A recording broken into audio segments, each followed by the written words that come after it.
Hello, my dear children. Welcome to my class, my dear children. And in today's class or today's session, आज के session के अंदर हम लोग question number 9 करेंगे, एक्सरसाइज वही 6.2। चलो क्वेश्चन नंबर 9 जो गिवन है एक बार हम देख लेते हैं कि व्हाट दिस क्वेश्चन सेज। ठीक, हमारे पास क्या क्या इंफॉर्मेशन है। क्वेश्चन इज गिवन के ABCD इज अ ट्रेपीजियम। जानते हो ट्रेपीजियम क्या होता है? A quadrilateral in which we have one pair of parallel sides, in which AB is parallel to CD. AB is parallel to CD. This is given, children, and its diagonals intersect each other at the point O. यानी कि दोनों diagonals AC and BD they intersect each other at point O. एक दूसरे को point O पर intersect करते हैं। तो we have to show AO upon BO is equal to CO upon DO। डरने की जरूरत नहीं, क्वेश्चन बहुत आसान है। अच्छा, इस क्वेश्चन को हम लोग दो तरीके से कर सकते हैं। एक तरीका आज बता रहा हूं, एक तरीका बाद में डिस्कस करेंगे। और जब आपको दोनों तरीके मालूम पड़ जाएं तो एग्जाम में कन्फ्यूज मत हो ना। आप एग्जाम में वो काम करेंगे जो आपको आसान लगता है। So let us start children. हम लोग शुरू करते हैं काम अपना। इसका जब सबसे पहले देखो इसमें गिवन क्या बेटा, गिवन इज उसने पहले साफ कह दिया कि ट्रेपीजियम ABCD। तो trapezium ABCD is given in which AB is parallel to CD, ये आपको दिया हुआ है। एंड हमें क्या चीज प्रूव करनी है, what we have to show. हमें शो करना है बच्चों AO upon BO is equal to CO upon DO, ये शो करेंगे हम लोग। अच्छा, एक आध क्वेश्चन में कुछ जगह पर ऐसे भी लिखा है उसने कि AO अपॉन CO, तो इसको इंटरचेंज किया हुआ है, कोई फर्क नहीं पड़ने का, बाद में हम भी इसको ठीक कर लेंगे। अब एक छोटी सी यहां पर कंस्ट्रक्शन करेंगे हम लोग। कंस्ट्रक्शन क्या करेंगे, ध्यान देना बेटा।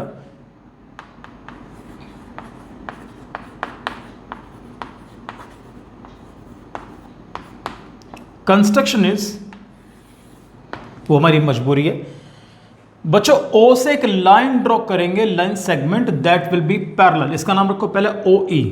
देखो जी, सो OE इज पैरेलल टू, अब AB और CD पहले से ही पैरेलल है, तो चलिए सर एरो का साइन लगा लो इस तरीके से। तो अब ये सोचने वाली बात है, किसी बच्चे से पूछूं कि भाई OE मैंने किसके पैरेलल ड्रॉ करी है, बच्चा बोला सर AB के, और AB पहले ही CD के पैरेलल है, तो इट मीन्स कि all three line segments are parallel to each other. तो कंस्ट्रक्शन इज के draw OE parallel to AB और AB is parallel to CD। ये तीनों लाइन सेगमेंट्स आपस में पैरेलल है बच्चों। अब बड़े ध्यान से लेकर चलना। ध्यान से क्या, तुम्हारे कोई दिक्कत नहीं है, ये प्रॉपर्टी तुम पहले भी यूज कर चुके हो। सबसे पहले काम, अगर मैं कहूं कि OE is parallel to AB, पहले हम ये लेके चलते हैं। तो जानते हो कि AB is a part of which triangle, ABC। दूसरा बच्चा बोलेगा सर ये तो इसका पार्ट भी है, ABD। बिल्कुल सही, ये दोनों का पार्ट है। लेकिन हमारी रिक्वायरमेंट कौन सा ट्राइंगल पूरी करेगा उस पर ध्यान देना।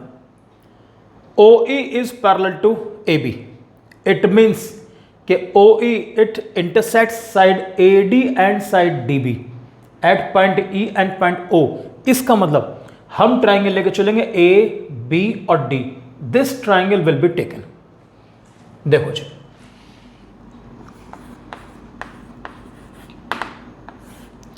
तो my dear children, in triangle ABD information क्या है कि OE is parallel to AB, और सब बच्चों को मालूम है कि if a line is drawn parallel to any side then it divides the other two sides in the same ratio.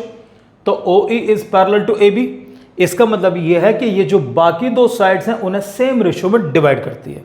Same ratio means this upon this is equal to this upon this. This will be taken, theorem का नाम मालूम है, by BPT। So therefore DE upon EA। अच्छा, कैसे भी लिख सकते हो, AE अपॉन ED भी कर सकते हैं। इट मेक्स नो डिफरेंस, कोई फर्क नहीं पड़ने का, रेशियो कैसे भी लेके चलो। अब उसके बाद अगर हमने DE अपॉन EA करा तो यहां उसके बाद गड़बड़ मत करना। विच लाइन सेगमेंट या which side is opposite to DE, D के सामने क्या पड़ रहा है OD, तो OD ऊपर लिख के चलोगे। क्लियर? उसके बाद अब AE के सामने क्या पड़ेगा OB, तो OB नीचे लेकर आओ, ये लीजिए, तो OD upon OB। Name of the property is by BPT, इस पे डालो नंबर 1। आ जाओ प्यारे बच्चे। अब दूसरा हमारे पास एक इंफॉर्मेशन और भी था कि OE is also parallel to CD, OE is also parallel to CD, तो which triangle will be taken, A, C और D। हम इस ट्राइंगल को लेकर चलेंगे। इन ट्राइंगल ACD इसमें मालूम है OE is parallel to CD, ऐसे ही यहां लेकर चलोगे। If a line is drawn parallel to any side then it divides the other two sides in the same ratio, तो जो पिछली बार यहां लिया था DE अपॉन EA, सेम यहां पर लेकर चलेंगे हम लोग कि DE अपॉन EA, इस बार D के सामने क्या पड़ रहा है OC, EA के सामने क्या पड़ रहा है OA, तो we will take OC upon OA, this type we will take. तो हम लिख के चलेंगे सर DE अपॉन EA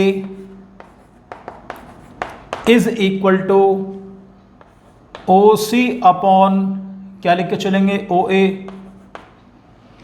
इस प्रॉपर्टी का नाम भी लिख के चलो बाई BPT, ये बन गई मेरी सेकंड। मेरे पास फर्स्ट इक्वेशन भी, मेरे पास सेकंड इक्वेशन भी है। अब बड़े ध्यान देख के चलना प्यारे बच्चों, सारे क्वेश्चन के अंदर सेम प्रॉपर्टी यूज हो रही है हमारी। क्वेश्चन नंबर 3 से लेकर यहां तक दोनों में कुछ चीज सेम है, DE अपॉन EA दोनों में सेम आ रहा है। तो things which are equal to same are equal to each other. यहां लिखेंगे सर हम लोग फ्रॉम फर्स्ट एंड सेकंड, ये लेफ्ट हैंड साइड दोनों इक्वेशंस के अंदर सेम, तो राइट हैंड साइड भी सेम होगी। तो राइट डाउन चलन OD अपॉन OB, ये लीजिए sir, is equal to OC upon OA, ये आ गया हमारे पास OC अपॉन OA। अब देखो क्या हमारे यहां पर बात बन रही है नहीं बन रही। OD अपॉन OB, बच्चे कह रहे सर हमें तो A अपॉन BO चाहिए, हमें तो OB नीचे चाहिए, तो कोई बात नहीं, हम इसको इंटरचेंज कर लेते हैं। तो जब इंटरचेंज करेंगे तो इसको लेके चलेंगे, यहां क्रॉस करो तो दिस इज OA, नीचे OB हमारा एज इट इज, और उसके बाद आपने इसको इंटरचेंज किया तो ये वाला OC हमारा एज इट इज और OD उठ के यहां पर आ गया, इन दोनों को इंटरचेंज। तो यहां पर क्या बना बच्चों OD, देखते हैं क्या यही शो करना है। AO अपॉन BO एक ही बात है, OA अपॉन OB कर दो is equal to OC upon OD, OA upon OB is equal to OC upon OD, ये हमको शो करना है इसके अंदर। तो यहां लिख के चलो हैंस प्रूव्ड। बिल्कुल आसान क्वेश्चन, कहीं कोई डिफिकल्टी नहीं, सारे क्वेश्चंस की वर्किंग बिल्कुल सेम। उसके बाद आप सब बच्चों को स्टेप्स याद हो जाने चाहिए। Clear children? तो आपको उम्मीद है कि आपको इस सॉल्यूशन बेटर समझ में आया होगा, इसमें आपको कोई दिक्कत परेशानी बिल्कुल नहीं पड़ेगी। सो मिलते हैं हम लोग नेक्स्ट वीडियो में क्वेश्चन नंबर 10 के साथ। So thank you very much and God bless you my dear children.